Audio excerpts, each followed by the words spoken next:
Hello, hello, hello. Welcome to the Female Factor podcast. I am your host, Lawrence.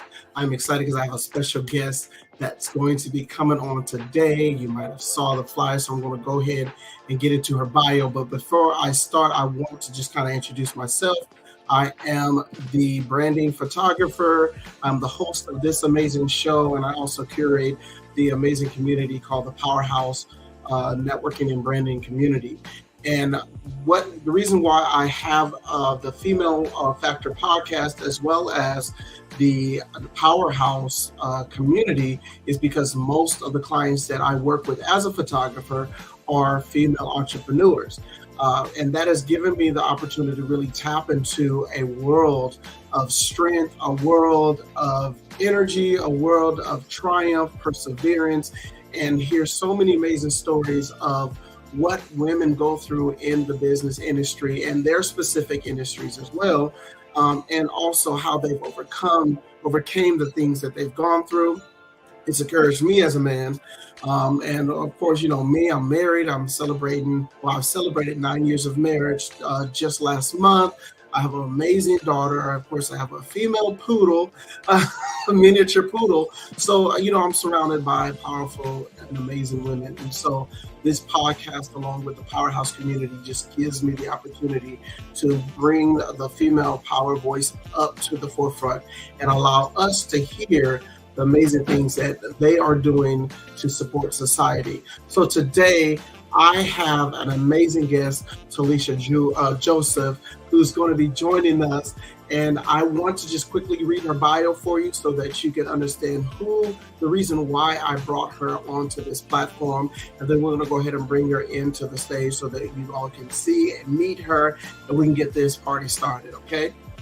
Before I do that, I do want you all to go ahead and like, share, subscribe, whatever you got to do so that you are in tune with everything that we got going on. You're notified the next time we have our next podcast episode that will be airing.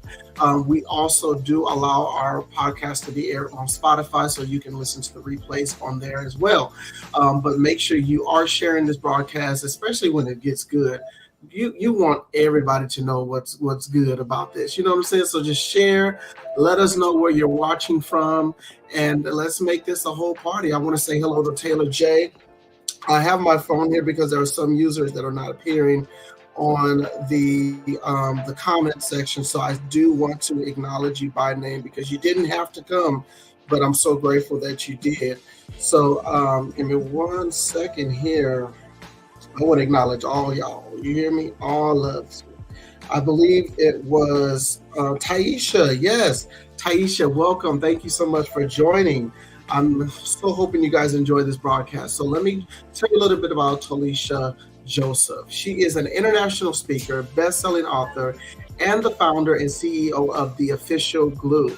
She has created spaces where personal connection, meaningful conversation, and challenged perspectives have become the playground for building effective networks. As a seasoned networking strategist, Tollisha has assisted numerous entrepreneurs with building long-term, high-engaged relationships that have resulted in massive returns for their business. The Official Glue was founded to assist entrepreneurs on the yes side of their business through developing the glue between curiosity and interest within the networking systems. I've had the pleasure of actually talking with her in Clubhouse and being on the same platform with her. And let me tell you, she is full of wealth, knowledge, information, anything you can name. She is like, and I don't know her spiritual background, but I think she's prophetic too. I think she's prophetic. I think as soon as you say something about a business, Holy Spirit is showing her something, and she'd be like, you know what, this is what I think you should do. And we need a lot of people in the industry like that. So let me not procrastinate and let me bring her on the stage. So I want to welcome to you all Tollisha Joseph. If you're in the chat, put some hand claps in the chat. Woo! Amen. Let's do that. I want to first apologize because I had your name incorrect on the flyer and I felt so bad. And I don't think this is the first time I've done that. And I'm like, wait a minute. No, I can't mess it up. So I apologize. And my apologies to you and your husband, because I know you're married and I don't want to disrespect you all's union and your legacy. So I apologize publicly for that. No, But well, welcome. I used to run some live streams. I understand when you're trying to organize things get lost in translation. It's okay. Thank you. Thank you. I will charge it to your account. I appreciate it. I appreciate it. Oh my goodness. So I want to first welcome you to the Female Factor podcast. I'm so excited to have you.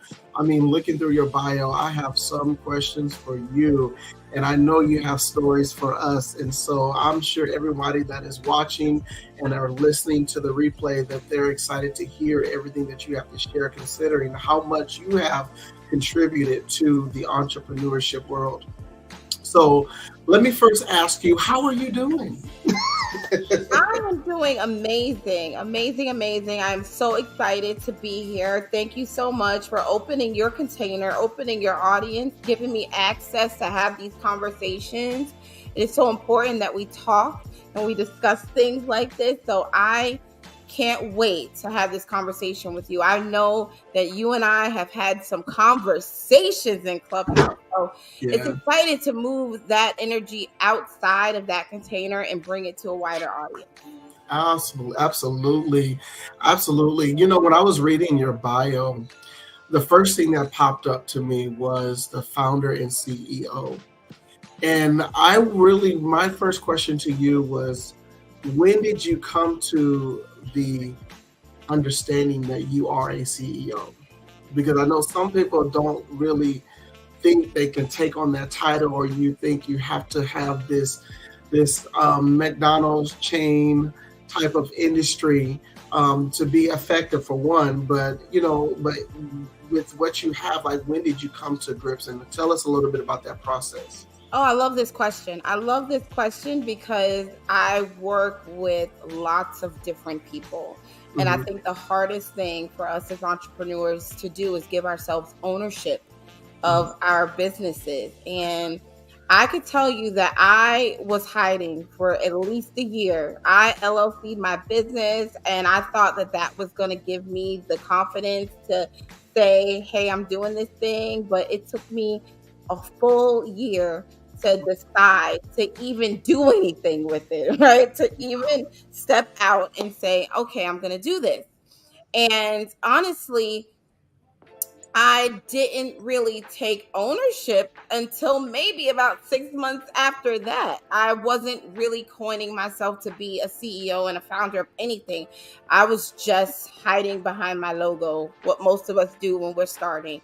So, what really gave me the encouragement is when I started to get the acknowledgement of the work and really get people to say, man, you've helped me, you changed me, you've inspired me, you've done something to me. And I'm like, I mean, I need to take the credit for that. I need to own it. I need to own it. I need to not only take the credit for the wins, but I also need to take the credit for the losses. I need to take credit for the things that I'm building. So it became important to me to put that information at the forefront because this is my baby. I've worked hard to build it and develop it and nurture it and mature it to be. I call myself, I'm just a middle schooler now. So I've just graduated from elementary school to become a middle schooler. But to go through all of that and get here, I deserve that title. I've earned it. I've earned the title of founder and CEO. All of my ideas are coming from my brain into the world, and I'm founding this information, and I am the CEO of this. I am the chief executive officer of this business. I make all of the decisions on what is going to happen, the clients that I'm taking in, what my next moves are, if I'm going to do something like this. So I need to own all of it, and if it's great, it's great, and if it's not great, it's still mine. That is amazing. Oh my goodness, that is such a powerful story. And tell me, like, what is it? How is it being the female CEO? Like, how does that feel? Like, is that something that you still like think about? Tell me about that.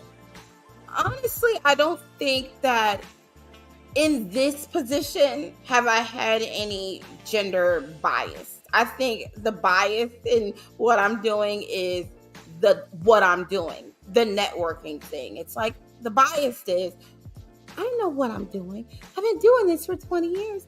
I think everybody should know how to network. You really got to teach people how to do that.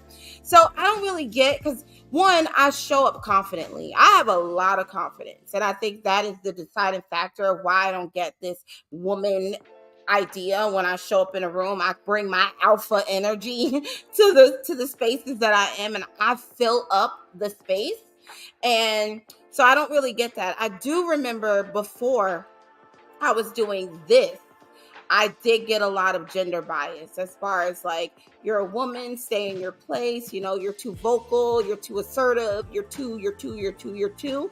And I think that was the deciding factor for me to get into my own space where I could be all of who I am and not too much for what I want to do. Because I think there is power in taking ownership, right? What we were talking about, being the CEO of your own business is where you get to be as much as you want to be in the business that you're building. You don't have to minimize all of you in order to be a business owner. And the better you bring, or the more you bring of all of you to your business, the better your business will be. So I did get a lot of gender bias when I was working in other industries, but I think in this space, and because it's like a new space, people don't really know what a networking strategist does. They're still very confused about what it is that I do. And so there really can't be a bias. It's not a man's game. It's not a woman's game. It's a people's game. And I think the bias that I get is they don't understand how I'm making money doing what I'm doing.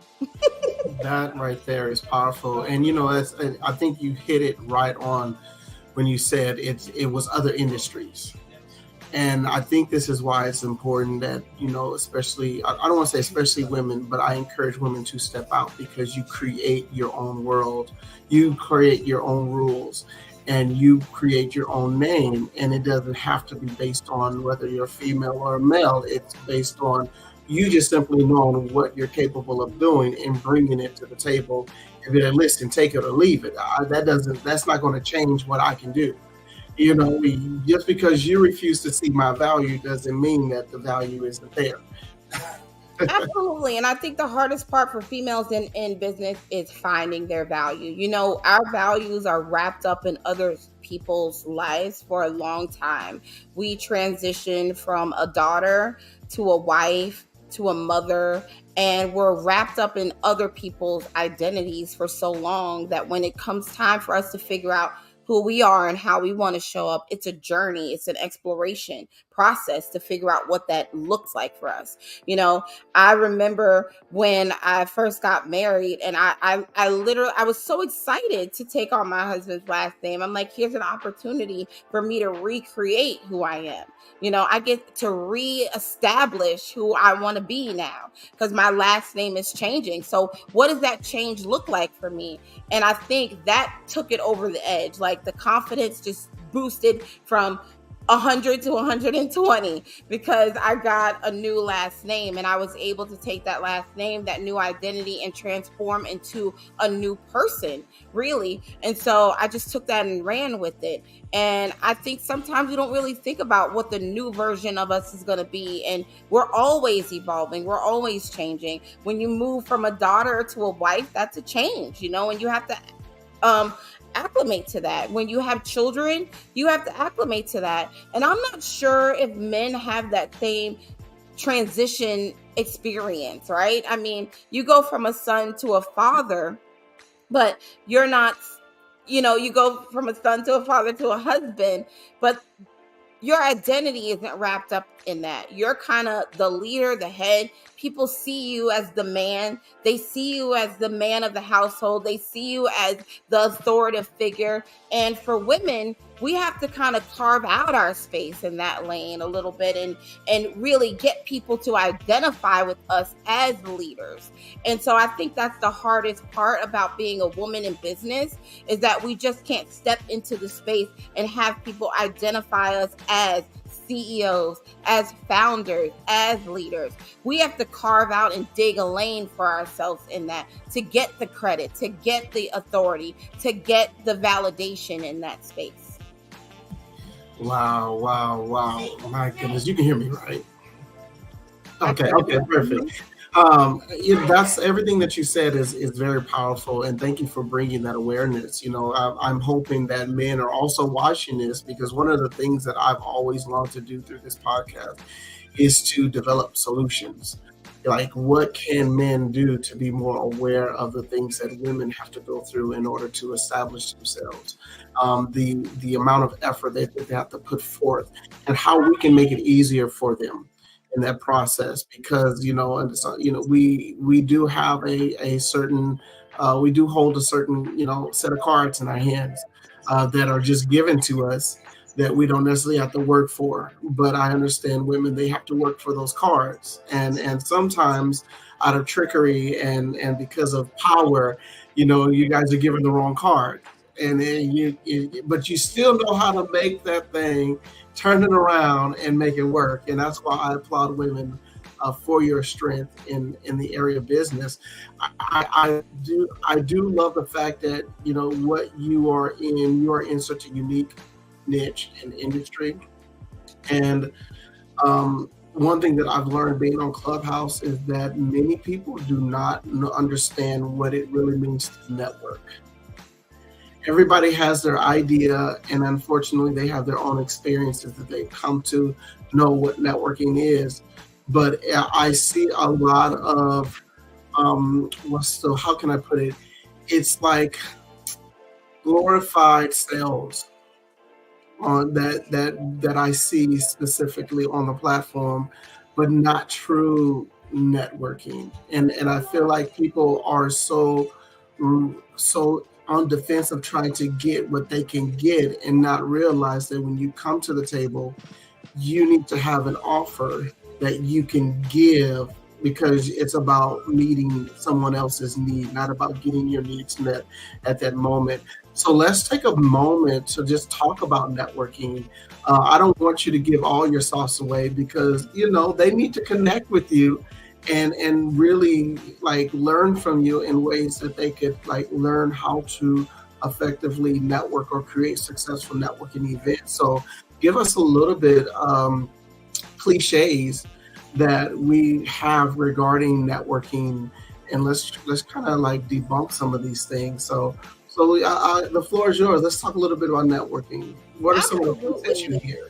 I think one of the biggest misconceptions about networking is that you know how to do it, right? I think that's probably the biggest one. And this is one of the reasons why I decided to get in this industry in the first place, because I found so much success in other industries by learning how to do networking effectively. I've built amazing relationships with people, and I think that's another misconception about networking, is that there's like this whole process of building relationship and we build relationship forever. It really isn't as complicated as we think it is. And I love that you said that networking is about giving, because I think that's a misconception too, right? We will go into networking situations thinking that we have to give something, but it's about reciprocity. And how do you build reciprocity into that relationship? And the faster we can get to the reciprocity, the better the relationship will be. There's phases in networking. It's networking first, connecting, and then the reward of the relationship. And what makes us go through this process and it take forever, and we get so discouraged and really beat down by this, is because we start with the relationship in mind. We start wanting to have these relationships with people. And the problem with starting with the relationship side is that we haven't given that relationship a purpose, right? Mm, But when we network, we start to give the relationship values, and purpose. And mm, so I think that's where we get into trouble, when we start building from the reward instead of networking to the reward.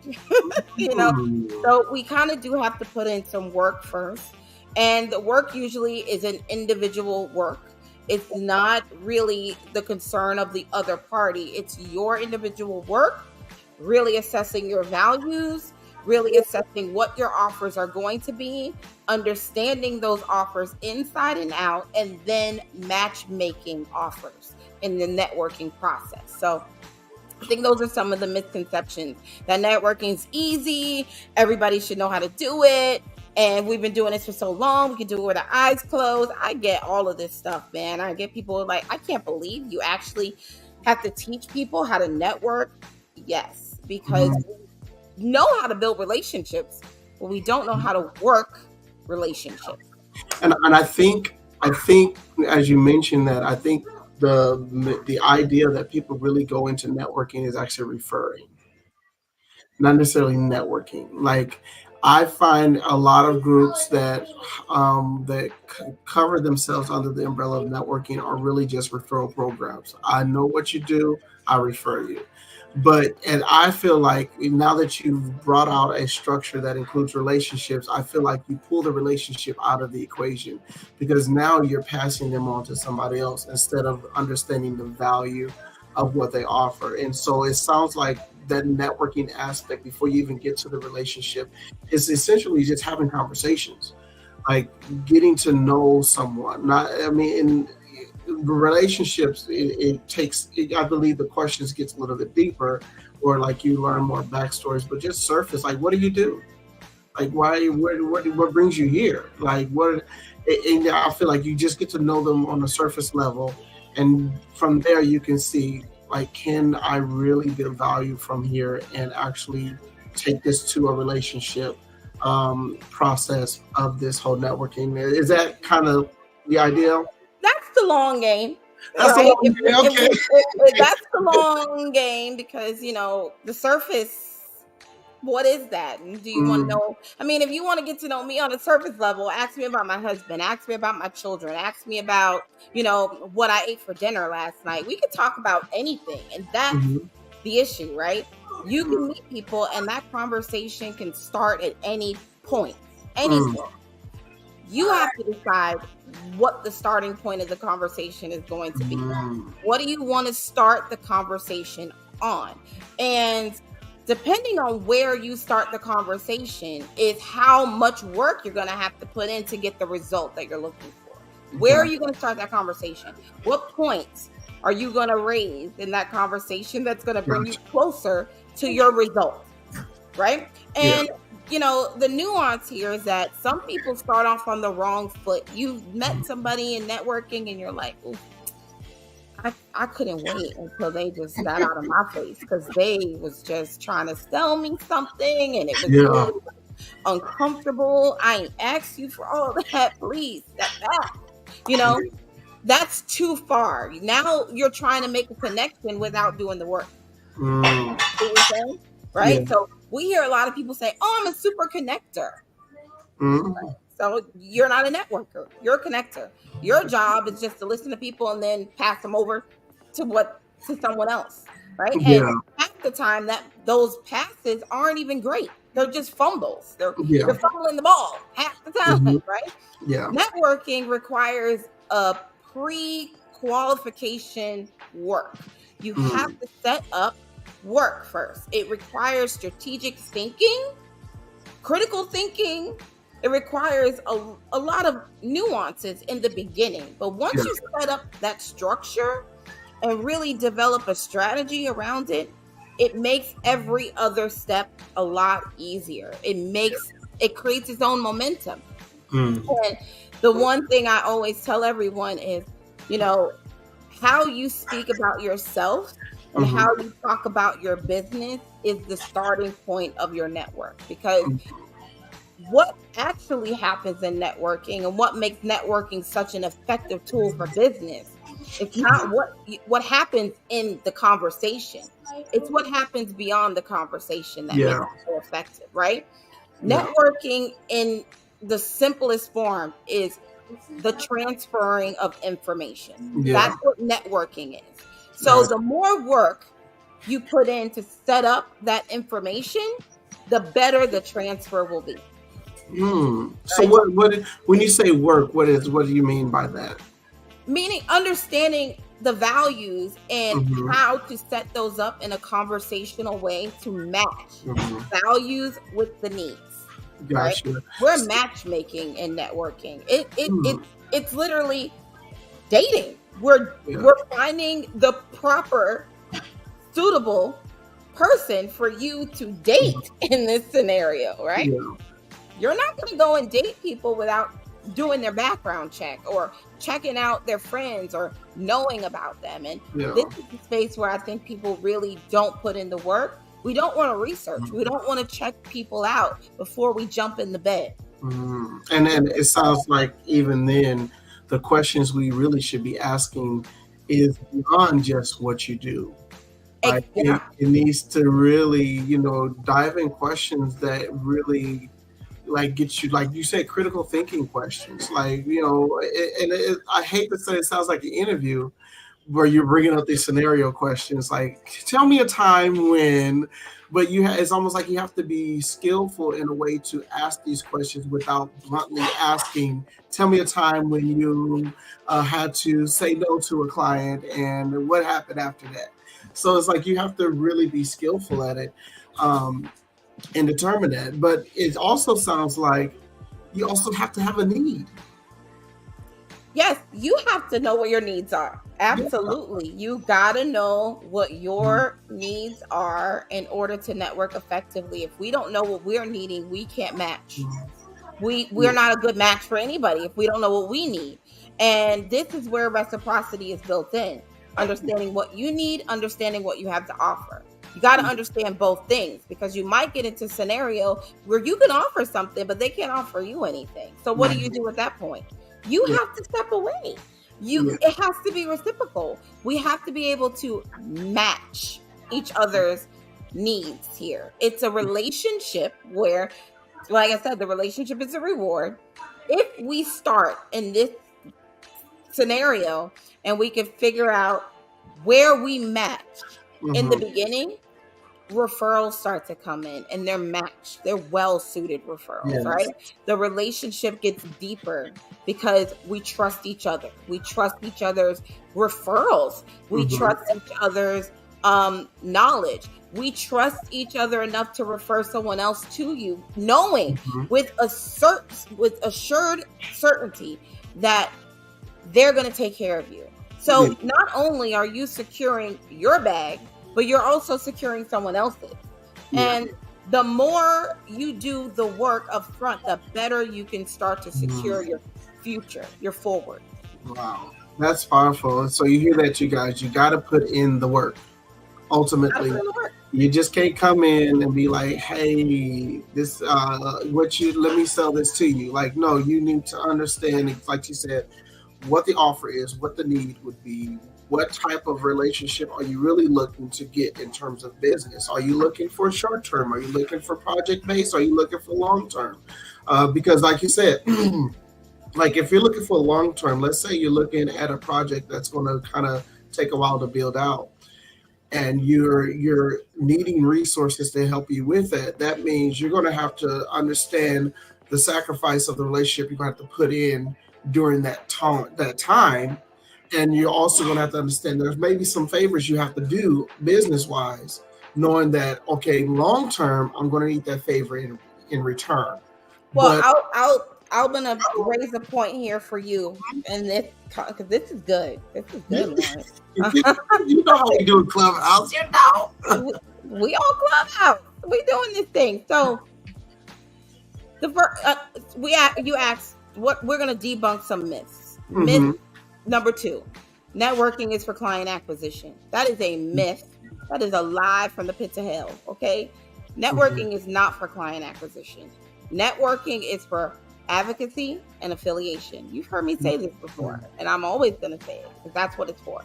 You're never going into a networking event. I can guarantee you that every time that you go to a networking event, a mixer, a cocktail, whatever it is that you're going to, the room is full of people just like you who are looking for the same thing that you are. So if everybody in the room is thinking that, oh, we're going to gain some clients here, man, there's money in this room, we all have the wrong idea. Now we all leave this room disappointed. Why? Because we didn't make any business. There's no business in networking events. The business is the business, like I said, the business is in how good you are at transferring your information outside of that room. Yeah. The business in networking is literally referral. So the best thing that you can do when you go to a networking event is make sure that you have a message that is transferable. Make sure that you are setting yourself up in a way that you could be packaged and delivered to someone else's door. And the people that are in front of you are the carriers. They are carrying your information to deliver it to the person who actually needs it. No one in the room needs you. If you find someone in the room that needs you, you are striking gold. But I can tell you the odds in that are slim. You could tell us how many times you've been to a networking event and how many times you've actually gained business from that event from someone in the room. Come on. No, we're not going to expose it. We ain't going to expose it. We ain't going to do it. And the thing is, we go in with this idea and then we come out butthurt. We're like disappointed. Oh, I spent my money on this networking event and nothing happened. I didn't get a referral. I didn't get anything. I just got, and then we start to do what people say to do. Oh, you go to the networking event, collect all the business cards. Now you get home, you sit down in front of your computer, you enter everybody into your CRM, you make sure you send them 1,000 emails, and the list goes on and on and on. That is a waste of your time. Yes. Time waste. Yes, it is. It's a real waste of time. If you go into your networking event and you go in with the idea of who can I affiliate with or who's going to be the best advocate for my business, you start to isolate. You start to get a targeted body that you are just going to invest your time in downloading them with information. Right? You're going to sit down, you're going to have these really in-depth conversations, downloading them with your intel, your information. You need them to know all the things that you do so that they can transfer it out. Yeah. You want to probably get out of your networking event at max 5 really solid business cards, and you want to make sure that you follow up, not tomorrow, the same day in your vehicle, right? If the business card has a phone number on it, you send a text message. Hey, thank you. It was so great meeting you at such and such, whatever, right? You want to send out that message. There's a structure for the message. Connect with me and I'll give it to you. Right? Because you said don't give them all of it. Yeah, that's what I'm saying. Oh, wait a minute. Wait. No, there's a strategy to this, right? Yeah. There's a structure. There's an outline to what that message needs to look like, what it needs to entail if you want to get the best results. But going into networking events thinking that you're getting clients is ridiculous. Like, it's just ridiculous. It's a ridiculous idea. And you think that if you do all these emails and you circulate them and you get them in your CRM, you start giving them all the information and checking on them every week, that it's going to secure your bag. Nah, it's not, because 90% of the people in that room weren't interested from the start. And then 90% of the people in that room don't have enough information to decide if they want to be interested. And then 90% of the people in that room haven't really gotten themselves acclimated with the offer, so they don't even know if they could pass you to someone else. So your job in a networking event is really to make sure that you are transferable and that you're isolating. Those are the two jobs, because you are isolating an advocate and an affiliate. That's it. So if you leave with someone who's like, girl, I want to take you should come with me to this next event. Good job. You leave with someone saying, you know what, you should contact me because I think we could work together. Good job. These are two things that you're looking for. If you're not getting any of that, what a waste. Yeah. And I mean, and when you put it that way, it does sound like work that you really have to put in, and you have to put in before you step foot into that networking space. You have to know this. And so you guys, I know it may seem like, oh my goodness, y'all, that's a lot. I don't know if I'm trying to do all that. We're not trying to scare you away from networking events. we're trying to let you see that there is a science to it, and you don't have to try to figure it out, because we have individuals like Tollisha who has gone through the process and really creating this blueprint for you. So I want you all to connect with her. Like, seriously, like every business owner should be running, well, should be commenting saying, what's her email? What's her number? I need to know. I'm going to this networking event next week. I want to make sure I got everything in order. And I'm going to say this one last piece. You said isolation, and you said isolation in regards to someone like an affiliate or an advocate.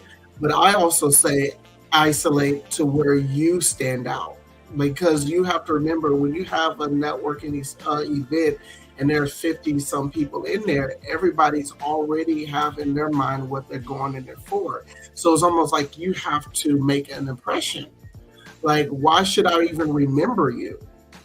What, like, and I think you have to, I think that's when they talk about those pitches, when they say, what is your wow factor? Like, what's your wow factor? If you say, well, yeah, I'm a photographer. Okay. That's great. The part that makes you memorable Mm-hmm. in a networking scenario, and this is like going into a room full of people scenario. I mean, there's, just to be clear, there's like maybe 100 different ways that we network. Mm-hmm. There's Yeah. so many different ways, and every way requires its own strategy. Mm-hmm. We're isolating this conversation to, if you're showing up in a room, right? Mm-hmm. The thing that makes you memorable in that room is the fact that you came in the room with an idea, right? Mm-hmm. You came into the room, you had a target, you know who you're coming after, and as soon as you go in isolation, let me tell you what happens. What happens is, me and Lawrence are having an in-depth conversation. People are wondering what the hell we're talking about. They're like, they've been over there talking for, I want to know. You have to like elevate the fact that people are nosy. So you have to, the unique factor here is creating a space, a container for people to stick their nose in. They want to know what you're talking about. So you beelining it to your thing, the things that you need, the ones that you need to go and attract, the things that you're trying to find, makes you set off this like aroma, this fragrance in the room of, you're the most desirable person in the room now, because you're not focused on everybody. You're the one person in the room who's not chasing.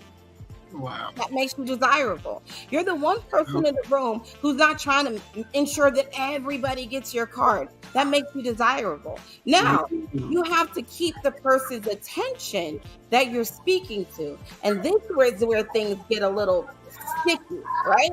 So you have to make your conversation engaging and appealing. And this is where we say, create messaging that sticks, because it has to land in a way that they want to grasp it. They want to be close to you. They're leaning in. They're just interested.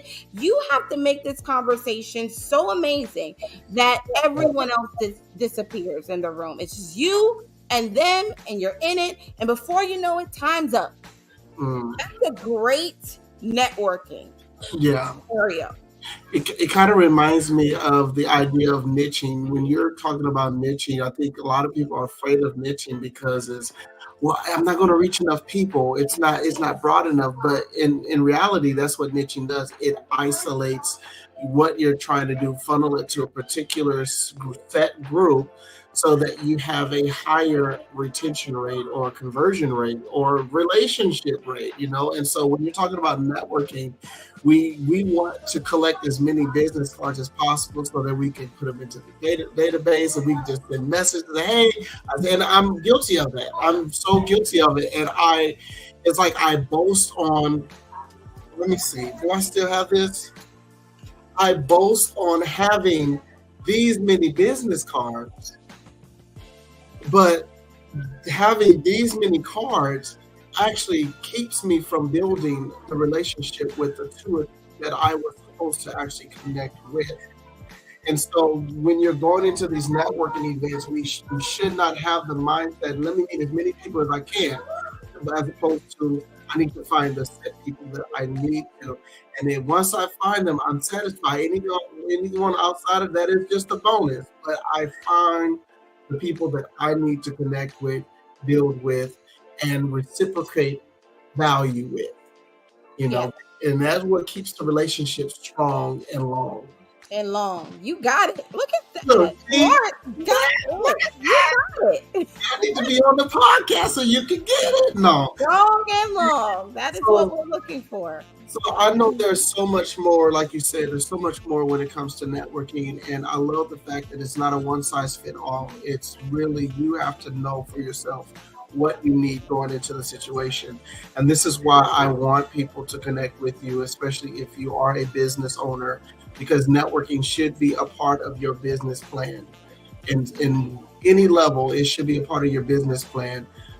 Because I've always said this, and I think you've just really confirmed it. You need three types of people. You need new clients, you need repeated clients, and you need advocates. You need them in order to really have a strong business ecosystem when it comes to relationships. And so what I want to do, Tollisha, is I'm going to go ahead and give you your space to just talk about the things that you offer and how people can really get in contact with you. Because y'all, listen, I'm. You told me we were going to go longer, and I'm not even mad at it, because I feel like this is really valuable, and this lets me know, like, I don't know, I don't want to make this podcast spiritual or anything, but I truly believe God really gives people unique business ideas. Who would have thought that training people to network would be a business idea? Who would have thought? And you asked a question earlier, and honestly, I mean, you saying that confirms to me that this was my given gift, And I made a post earlier today in a community that I'm in on Clubhouse about being chosen, and it was, you are the chosen one. And every day I wake up and I'm like, I was picked to do this. Like, I was picked out of all the people in the world. This little brown girl got an opportunity to create a business and help people in an area that is so necessary now. Yes. And pre-COVID, I was so insecure about this business idea. Just like, will people get it? Will people understand what I'm trying to do here? But I was so passionate about it. Yeah. So the passion really set me up to say, you know what, keep going. And, I just want to encourage everyone here that's watching. You were chosen to do what you are assigned to do. If you got that seed planted in your brain, hey, this is something that the world needs, they need it. They need it. And it might take the world some time to get to reality of the fact that they need what you are putting out, but don't give up on it. Don't give up on it, because there was a reason why you got that seed planted in your brain. Something triggered you to say, I think this is something I want to pursue. Yes. Pursue it and go at it with full force. Do not be scared. Do not be discouraged when the people come to you and start telling you, yeah, that sounds great, somebody else needs it. And you looking at them in the face and you're like, I think you need it. Just be okay with it, because especially when you have gotten to the point in your business where the messaging is clear for you. And I want to address this, because we hear a lot about messaging, right? And I just want to be 100% transparent that messaging is not a converting tool. It's not going to put cash in your pocket. The message is not going to do that. The message is brand awareness. It's just going to make people aware of what you're doing and give them a better idea of what that looks like. But no one will understand your business until they're invested in your business, until they're actually in the water with you. They will not understand how you're swimming along this business journey. They don't get it. They will never get it until they start to get in it. And then they're like, so that's what you do. That's what I needed this a long time ago. And I'm going to say it like this. We all think that photography, that's simple. That's so simple, you know? But it's Mm-hmm. not as simple as we assume it to be. Yeah. And you don't know until you're behind the lens on how Mm-hmm. complicated this is. I know Yeah. because my husband does this and I get it. But we sometimes conceptualize our own ideas, especially women, especially Mm-hmm. women. Yeah. Men, I hear this all the time, and I love this little saying about men will do something 80% well, and they're okay with that. Women are like 100%ers, and if it's not 100%, they're like, I don't know, right? And that's wrapped up into our identity of being a partner for the majority of our lives, being an 80% role for the majority of our lives. And we never really get the opportunity to be at 100 and show up that way. So we earn for that 20%. We want that 20%. And we try hard to fulfill that 20%, but we have to be content with the 80. And we have to be content with the strong 80, like it's a strong 80% and I'm good with that. We got to get in that mindset. And I think that somebody needed this. Somebody needed to know your 80% is enough. You don't need to do the whole 180% is enough, right? Because that's where partnership comes in. Somebody will fill in that 20% gap. And this is why networking is such an important skill and so important to your business. You said we need new clients, returning clients, and advocacy. I think when we focus on the advocacy, it fills up the other two spots. Mm-hmm. It fills it. Your clients are advocates for you. The ones that you have right now are advocating. Yeah. If you're doing a good work, if you're giving them that strong 80%, they're out there and they're filling your business with new clients. Your advocates are working for you and they're filling it. So you don't even have to worry about new clients anymore. Keep your current clients happy and keep getting advocates in your business. See how quick things change for you. See how fast things just go. And that's why I say it's getting on the yes side of your business, because we always focus on learn how to get comfortable with saying no. But I think we really need to get comfortable with the idea of saying yes, because when we're in our yes zone, we get to say yes happily. We get to be delighted in the yes. We get to say yes without even knowing what the hell we're doing. Right. Because it's just fun. Yeah, I love it. I appreciate you for sharing everything that you share regarding networking. And so what I'm going to do is I want to step down and I want you to have the floor and just let them have it, ways that they can connect with you and share. Like, I'm pretty sure we all got a good idea what you do now. So there shouldn't be a question of what do you mean official glue, huh? Now they understand, and so let's go ahead and share with them what you have for them and how they can get in contact with you. So I'm going to go ahead and step off the stage now. Okay. Absolutely. Well, I want to say thank you so much, Lawrence, for having me on the podcast. It's always fun to talk to you and just connect like this, right? And I would love to connect with anyone here, because my business is a people business. I don't have a avatar, a client, CTA, whatever it is. I just want to talk to you. So you can connect with me through my social tap, and the link is right there below. It's socialtap.com/theofficialglue. You can also connect with me through my website at www.theofficialglue.com. I'm also on Clubhouse, Instagram, LinkedIn, and you can find me by tapping in my name, Tollisha. I'll tell you guys, I used to be like, oh, I don't like my name, but now I love it because it's easy to search. So you can just type that in and you can find me. I pride myself on being a responder. So if you connect with me, I will definitely reach back out to you and say hello. So wave at me. We have so many things that we're doing. In my social tap, you'll see I am running a summer vocation course. So these are small little 2-hour sessions that you can join. They're $41.97 is the price. And the next session is on virtual business cards. And then in August, we're going to do some networking stuff, really teaching you how to solidify some solid referrals. So I'm really excited about that. We run some rooms in Clubhouse, so you can join us over in the Playhouse. I'm in the marketing cafe. I'm just involved in a lot of things. So you tap in with me, you'll get access to everything that I have. I'm not a hoarder of information. I love to give information, because I do believe that it's not the what you can do, it's the how that makes the difference. So I am so excited to have this conversation with you guys. Happy to be here, happy to give, happy to be connected with my good friend Lawrence, and I hope to connect with more of you soon.